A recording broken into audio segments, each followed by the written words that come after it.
All right, don't tell Steph Curry it's only preseason. He dropped this right before the Warriors preseason opener. Quote, keep going, young fella. Hashtag locked in. And he was. LeBron and Luka have yet to play in the preseason.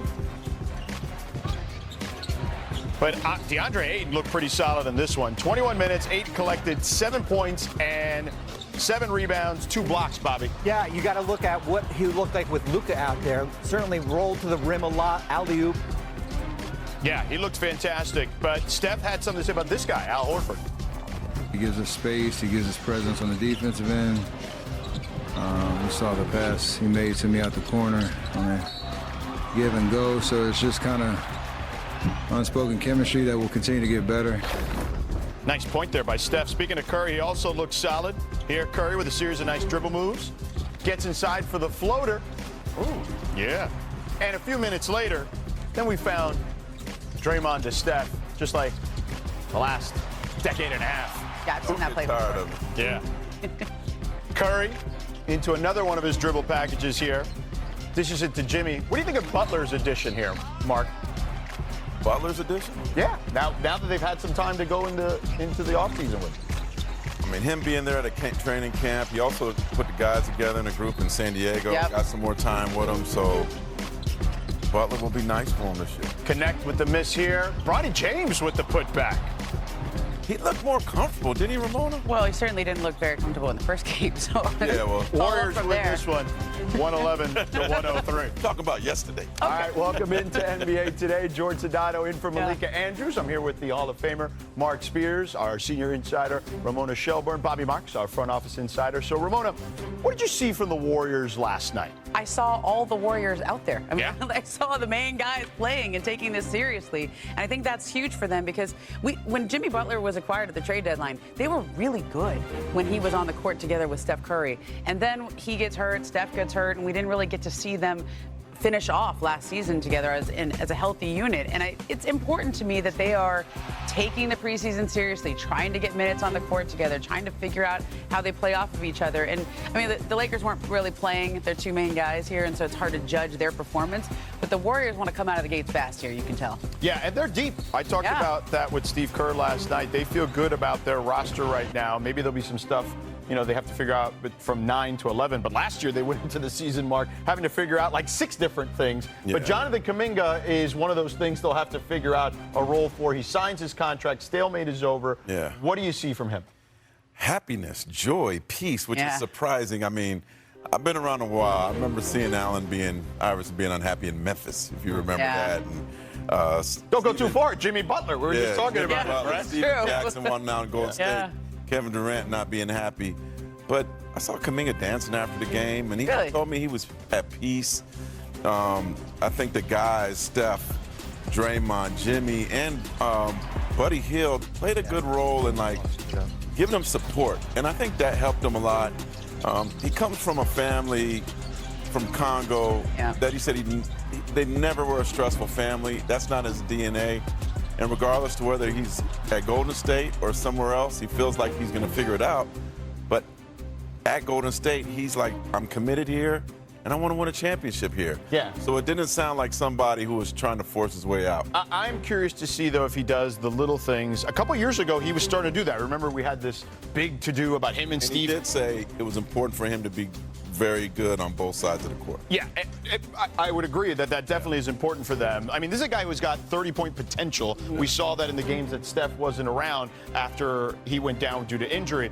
But a couple years ago, after the big to-do with him and Steve Kerr, they had this come to Jesus meeting or whatever, and he started doing the little things, and he could fall into 14, 15 points a game, Bobby.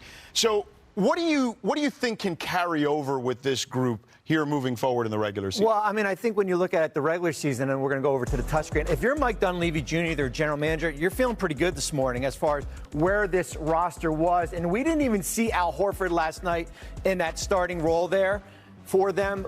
There was certainly a lot of different matchups. This is their depth. When you look at it with Gary Payton the second and Al Horford and Seth Curry and Jonathan Kuminga, that's not their starting lineup with Steph Curry and Moses Moody.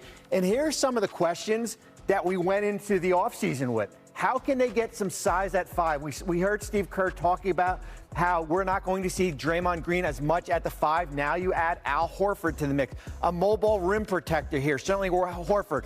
Front court depth. You sign Jonathan Kuminga in the offseason here. Defensive mind reserve guards. Gary Payton is back. I think the biggest question, can you find that consistent third scorer? That plagued them a little bit during the postseason here. You have Steph Curry. You have Jimmy Butler to this roster. Buddy Hield is back. We brought back DeAnthony Melton, who's going to be out 4 weeks here. But they've addressed a lot of things that we were questioning in the offseason. And you saw, at least in those first 2 quarters last night, this Golden State team with Steph Curry on the court could be dangerous here. Well, and the Jimmy thing is interesting because it allows them to get set on defense, which is important because he gets to the line. He doesn't turn the ball over. I think all those things are important. Speaking of important, the King has put out something on his social media about the decision of all decisions coming tomorrow at noon Eastern. Ramona, anything to this? We all obviously saw this and thought, whoa, is he announcing something? And I don't know that we should get all that worked up about it. Just from those first vibes call, vibes, text, whatever. It doesn't sound like it. Yeah, something like that. It doesn't sound like it's something to get all that worked up about. He did this earlier in the summer and it ended up being an ad, so we'll see what this is tomorrow. Okay, fair enough. Whatever. Not a farewell. Okay, all right. Well, we'll see what it is tomorrow anyway. All right. Whenever LeBron is back on the court for the Lakers, he'll have a new teammate in DeAndre Ayton. I caught up with him last night. Let's take a listen here. I'm really just showing the team I can be a good rim protector for them, anchoring the defense, and just having a good communicative terminology to my guys, and just being their backbone out there. How has the assimilation process been for you in just your second preseason game and a little bit of camp with the Lakers? It's been fun, just running out, having a terminology where Jay just letting us go out there and just play hard, be physical and just get our tails in shape. DeAndre, good luck. Thanks for the time. Thank you so much. Now, it's interesting, Bobby, you started to address it earlier when we saw the highlights. JJ told us yesterday he wants them to play with force and physicality. That's what they're working on right now, specifically in the preseason. But how did Ayton look like? What did Ayton look like to you? You saw a little bit of a glimpse last night, and this was out without Luka in the game as far as the ability to roll to the rim. We saw him certainly a couple alley-oops here. I think it's going to be interesting when Luka is out there with him, ability to set him up, pick and roll. But there were glimpses last night as far as how effective DeAndre Ayton could be without a Luka Doncic on the court. He's one of the best pick and roll guys in the NBA. He's also had some up and downs in his career, as you can attest to. But this is different. This ain't Phoenix. This ain't Portland. This spotlight, I think, is going to bring the best out of him, and it has to bring the best out of him. If he's going to get the easiest shots of his career, he's going to play with 2 of the best players in the history of the world.